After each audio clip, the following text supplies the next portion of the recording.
Good manners. इस कहानी की शुरुआत में हमें क्लारा नाम की एक लड़की को दिखाया जाता है जो एना नाम की एक लेडी के घर में जॉब के इंटरव्यू के लिए जाती है। दरअसल एना को एक नैनी की ज़रूरत है क्योंकि वो प्रेग्नेंट है। बहुत जल्दी उसके घर में एक नया मेहमान आने वाला है और उसकी देखभाल के लिए उसे कोई चाहिए। हालांकि क्लारा को नैनी के काम का कोई भी एक्सपीरियंस नहीं होता, लेकिन उसे काम की बहुत ज़्यादा ज़रूरत है, इसीलिए किसी भी कीमत पर वो इस जॉब को पाना चाहती है। अब जब वो एना से बात कर रही होती है तभी एना को पेन होना शुरू हो जाता है। क्लारा उसे बहुत अच्छी तरह से संभालती है, जिससे इम्प्रेस होकर एना उसे जॉब दे देती है। लेकिन इस जॉब की एक शर्त होती है कि उसे यहीं पर रहना होगा और जब तक उसका बेबी नहीं होता क्लारा को यहाँ पर एक हाउसकीपर के तौर पर काम करना होगा। क्लारा उसकी बात मान जाती है और अपना सामान लेकर इसी घर में एना के साथ शिफ्ट हो जाती है। दरअसल एना इस पूरे घर में अकेली रहती है। अब रात को क्लारा देखती है कि एना ड्रिंक करके डांस कर रही है। दरअसल उसका आज 29th बर्थडे है, इसीलिए वो एंजॉय करने की कोशिश कर रही होती है, लेकिन अंदर से कहीं ना कहीं वो बहुत दुखी है। क्लारा जब उसके पास जाती है तो क्लारा को बताती है कि मेरी फैमिली में से कोई भी मुझसे बात नहीं करता। दरअसल मेरा एक बॉयफ्रेंड था जिसे मेरी फैमिली पसंद नहीं करती थी, जिस वजह से मेरी फैमिली मुझसे दूर हो गई। ये कहकर वो बहुत इमोशनल हो जाती है। अब नेक्स्ट डे एना अपना चेकअप करवाने के लिए हॉस्पिटल जाती है, जहां पर डॉक्टर उसे बताता है कि तुम्हारा बेबी बहुत ही हेल्दी है, लेकिन तुम्हारा बीपी बहुत हाई है, इसीलिए तुम्हें अब नॉनवेज नहीं खाना, तुम्हें सिर्फ वेजिटेरियन खाना खाना होगा। ये जानने के बाद क्लारा फ्रिज से सारा नॉन वेजिटेरियन खाना हटाकर वहां पर वेजिटेरियन खाना रख देती है, ताकि एना का ब्लड प्रेशर हमेशा नॉर्मल रह सके। उसी रात को एना एक क्लब जाती है और रात को जब वो लेट नाइट घर आती है तो फ्रिज में कुछ ढूंढ रही होती है। क्लारा की भी आंख खुल जाती है और जब वो एना के पास जाती है तो एना का रूप पूरी तरह से बदला हुआ होता है। वो उसके शोल्डर पर जोर से काटती है, जिससे उसके शोल्डर पर ब्लड आना शुरू हो जाता है। क्लारा अपने आप को संभालते हुए एना को अपने से दूर करती है और कहती है कि आपको अपने कमरे में जाना चाहिए। एना अपने कमरे में चली जाती है और क्लारा वॉशरूम में आकर देखती है कि उसके शोल्डर से ब्लड निकल रहा होता है। उसे कुछ समझ नहीं आता कि एना ने ऐसा क्यों किया। अगली सुबह जब वो एना के पास जाती है तो एना पूरी तरह से नॉर्मल होती है। रात को उसने क्लारा के साथ क्या किया उसे याद ही नहीं होता, और क्लारा को एना की उस हरकत पर शक होना शुरू हो जाता है, क्योंकि इंसान चाहे कितना भी ड्रंक क्यों ना हो, उसे याद रहता है कि रात को उसने क्या क्या किया था। अब जब क्लारा डेट देखती है तो उसे पता चलता है कि एक दिन पहले फुल मून की नाइट थी। वो समझ जाती है कि इसका कनेक्शन फुल मून से कहीं ना कहीं है और वो तय करती है कि अगली फुल मून नाइट को वो एना को ऑब्जर्व करेगी। और जब अगली फुल मून नाइट आती है तो एना रात को अपने बेड से उठ जाती है। वो चलते हुए बाहर जाती है जहां पर एक कैट होती है और वो उस कैट को पकड़कर मारकर उसका खून पी जाती है। क्लारा जब ये देखती है तो पूरी तरह से हैरान हो जाती है। वो चुपचाप घर वापस आ जाती है और अगली सुबह दिखाया जाता है कि एना को रात के बारे में कुछ भी याद नहीं होता और ना ही क्लारा उसे कुछ बताती है। पर जब वो एना के लिए ब्रेकफास्ट बनाती है तो उसमें अपना थोड़ा सा खून भी मिला देती है।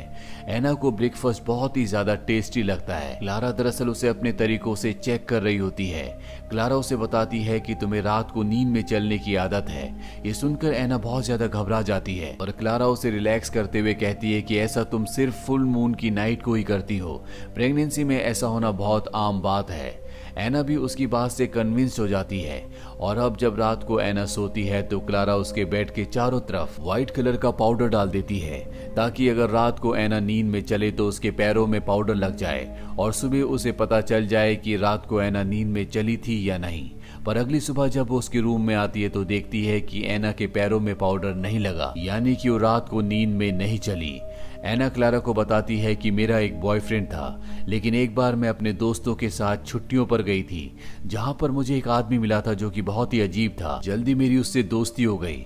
हम दोनों के दोनों माउंटेन्स पर घूमने गए, जहां पर हम दोनों एक दूसरे के फिजिकली बहुत ज्यादा क्लोज हो गए। और जब मेरी आंख खुली तो मेरे पास एक गन थी और झाड़ियों में मुझे चमकती हुई आंखें दिखी। मुझे कुछ समझ नहीं आया कि ये क्या है। मैं जब वापस टाउन में आई तो मैंने उस आदमी को बहुत ढूंढने की कोशिश की, लेकिन उस आदमी के बारे में किसी को कुछ नहीं पता था। कुछ ही महीनों बाद मैं प्रेग्नेंट हो गई, जिसके बाद मेरा ब्रेकअप हो गया। ये सारी कहानी बताते बताते एना बहुत ज्यादा इमोशनल हो जाती है। क्लारा उसे बहुत प्यार से कंसोल करती है, कहती है कि सब कुछ ठीक हो जाएगा।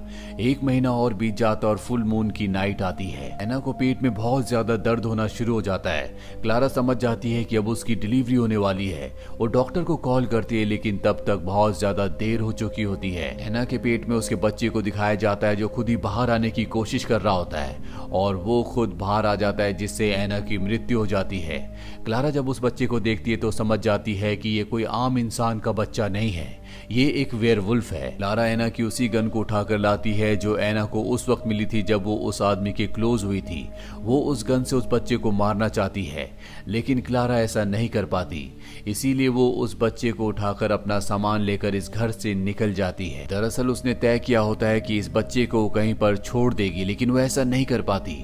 उसके दिल में ममता और दया आ जाती है, इसीलिए वो इस बच्चे को अपने पुराने घर पर ले आती है और इसका नाम वही रखती है जो एना ने तय किया था, यानी कि जोएल। धीरे धीरे वक्त बीतता और 7 साल बीत जाते हैं। जोएल अब 7 साल का हो चुका है। उसकी जिंदगी दूसरे बच्चों की तरह पूरी तरह से नॉर्मल है। वो उनके साथ खेलता है, स्कूल जाता है, वो सब काम करता है जो आम बच्चे करते हैं। और ना ही कभी क्लारा ने जोएल को उसकी असलियत के बारे में बताया होता है। लेकिन जब भी फुल मून की नाइट होती है, यानी कि पूर्णिमा की रात होती है, उस रात को क्लारा जोएल को जंजीरों से बांध देती है और अगली सुबह हमें दिखाया जाता है कि जोएल के पूरे शरीर में बाल होते हैं, उसके नाखून बढ़ चुके होते हैं। दरअसल हर फुल मून नाइट को वो एक वेयरवुल्फ में बदल जाता है।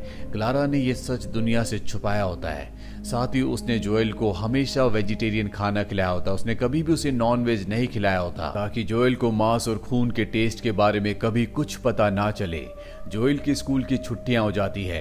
क्लारा जब काम पर जाती है तो जोएल को अपनी मॉम के घर छोड़ देती है। जहाँ क्लारा की मॉम देखती है कि जोएल बहुत ज्यादा कमजोर लग रहा है। उसे पता होता है कि वो हमेशा वेजिटेरियन खाता है, इसीलिए क्लारा की मॉम जोएल के लिए नॉन वेज बनाती है ताकि उसे खाकर उसके शरीर में ताकत आए। और जब वो जोएल को नॉन वेज देती है तो वो उसे बहुत चाव से खाता है। क्लारा जब शाम को घर आती है तो देखती है कि जोएल के हाथ में एक फोटो है जो कि एना और क्लारा की होती है। जोएल उससे पूछता है कि ये कौन है।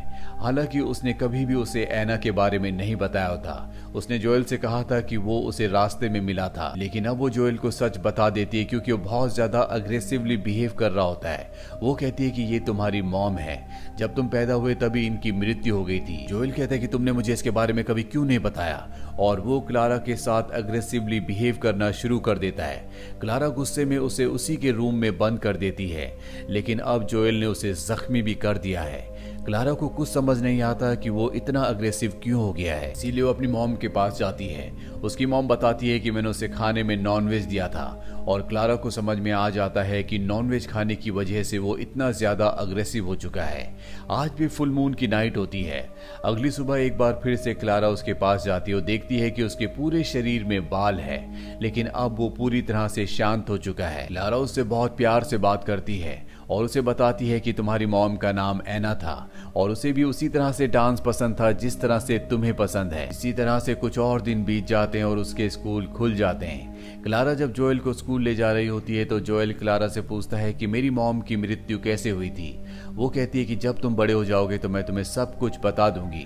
वो क्लारा से अपने पिता के बारे में भी पूछता है, लेकिन क्लारा कहती है कि उनके बारे में मैं कुछ भी नहीं जानती। जब मेरी तुम्हारी मॉम से दोस्ती हुई थी तब वो तुम्हारे पिता के साथ नहीं थी। और अब जोएल तय करता है कि वो किसी भी तरह से अपने पिता को ढूंढेगा। इसीलिए स्कूल खत्म होने के बाद वो अपने फ्रेंड से कहता है, क्या तुम मेरे पिता को ढूंढने मेरे साथ चलोगे। दरअसल जिस बॉक्स के अंदर उसे अपनी मॉम की फोटो मिली थी, उस बॉक्स के बाहर एक मॉल का एड्रेस लिखा होता है और वो चाहता है कि वो अपने पिता को ढूंढने के लिए उसी मॉल में जाए। इसीलिए वो अपने दोस्त के साथ उस मॉल की तरफ निकल पड़ता है। क्लारा जोएल का इंतजार करती है, लेकिन जोएल नहीं आता। इस बात से वो परेशान हो जाती है। सबसे पहले वो उसके दोस्त के घर जाती है जिसके साथ वो मॉल गया है, लेकिन उस बच्चे के पिता कहते हैं कि वो जल्दी वापस आ जाएंगे, तुम्हें घबराने की जरूरत नहीं है। लेकिन उसके मन में डर होता है कि कहीं जोएल की असलियत सबको पता ना चल जाए। रात हो जाती है और जोएल अब भी घर नहीं आता। क्लारा चाहकर भी पुलिस स्टेशन नहीं जा सकती क्योंकि उसने जोएल को लीगली अडॉप्ट नहीं किया। वो उसका बच्चा नहीं है। वो पुलिस के सवालों के जवाब नहीं दे सकती। वहीं जोएल और उसके दोस्त को दिखाया जाता है जो दोनों मॉल में घूम रहे होते हैं और अब मॉल बंद होने वाला है। सिक्योरिटी सबको मॉल से निकलने के लिए कहता है, लेकिन जोएल अपने दोस्तों के साथ वहीं कपड़ों के पीछे छुप जाता है। और जब मॉल बंद हो जाता है तो आसमान में हमें चांद को दिखाया जाता है। आज भी फुल मून नाइट होती है और जब चांद पूरी तरह से से निकल जाता है तो जोएल एक वेयरवुल्फ में बदलना शुरू हो जाता है, जो देखकर उसका दोस्त डर जाता है और वहां से भागना शुरू कर देता है। लेकिन जोएल जल्दी पूरी तरह से वुल्फ बनकर उसका पीछा करता है। हालांकि उसका दोस्त लिफ्ट से नीचे जाने की कोशिश करता है, लेकिन तब तक जोएल वहां पर पहुंच जाता है, जो कि अब एक वुल्फ है, और वो अपने दोस्त को मार देता है। उसे मारने के बाद वो वापस अपने घर आ जाता है, लेकिन क्लारा की मॉम उसका वो रूप देखकर डर जाती है। वो क्लारा से कहती है कि हमें चर्च के फादर को बुलाना होगा, इस पर बुरी आत्माओं का साया है। क्लारा कहती है कि ऐसा कुछ नहीं है, ये एक वेयरवुल्फ है, और वो अपनी मॉम को ऐसा करने से रोक लेती है। क्लारा समझ जाती है कि अब उसे शहर को छोड़कर जाना होगा। वो तय करती है कि वो जोएल को लेकर इस शहर से निकल जाएगी। दरअसल बचपन से उसने जोएल को एक माँ की तरह पाला है। वो उसे अपना बेटा समझती है और वो नहीं चाहती कि उसे किसी भी तरह से कोई भी नुकसान पहुंचे। सुबह होने के बाद जोएल को कुछ भी याद नहीं होता कि रात को उसने क्या किया। क्लारा जोएल से पूछती है कि तुम कहाँ गए थे। वो बताता है कि मैं अपने दोस्त के साथ मॉल गया था, लेकिन जब मैं वापस लौटा तो मैं अकेला ही था। क्लारा समझ जाती है कि उसने वेयरवुल्फ बनने के बाद अपने दोस्त को मार दिया, इसीलिए वो कहती है कि हमें शहर को छोड़कर जाना होगा। लेकिन जोएल इस शहर को छोड़कर नहीं जाना चाहता, इसलिए धोखे से क्लारा को कमरे में बंद कर देता है, उसी कमरे में जिस कमरे में क्लारा हमेशा उसे पूरे चांद की रात को बंद करती है। और अब जोएल स्कूल चला जाता है। दरअसल वो किसी भी कीमत पर अपने पिता को ढूंढना चाहता है। स्कूल जाने के बाद वो देखता है कि आज उसका दोस्त नहीं आया। वही न्यूज में हमें दिखाया जाता है कि मॉल में लिफ्ट के पास बहुत सारा ब्लड मिला, लेकिन वहां पर किसी की बॉडी नहीं मिली, जिसका मतलब ये है कि जोएल ने अपने दोस्त को मारकर खा लिया था। वहीं क्लारा ऑफिस नहीं गई होती, इसीलिए उसकी कॉलीग उसके घर पर आती है। वो देखती है कि घर का दरवाजा खुला हुआ है, और जब वो अंदर जाती है तो उसे पता चलता है कि क्लारा को किसी ने कमरे के अंदर बंद किया हुआ है। वो क्लारा को बाहर निकाल देती है, जिसके बाद क्लारा व्हाइट कलर के एक बॉक्स को निकालती है, जिसके अंदर वही गन होती है जो वो एना के घर से लेकर आई थी। वो उस गन को लेकर घर से निकल पड़ती है।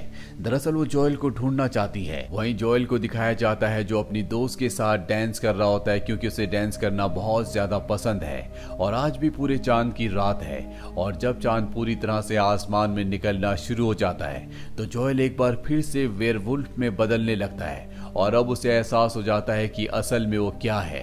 वो अपनी दोस्त को वहां से भागने के लिए कहता है, लेकिन इससे पहले कि वो वहां से जाती, यहाँ पर जोएल पूरी तरह से वुल्फ बन जाता है। वो अपनी दोस्त पर अटैक करने वाला होता है कि वहां पर क्लारा आकर उसके पैर पर गोली चला देती है, जिससे वो जख्मी हो जाता है। और इसके बाद क्लारा उसे उठाकर अपने घर ले आती है, जहां पर सबसे पहले वो उसके हाथों को जंजीरों से बांध देती है, और इसके बाद उसके पैर पर जो गोली लगी होती है वो उस गोली को निकाल देती है।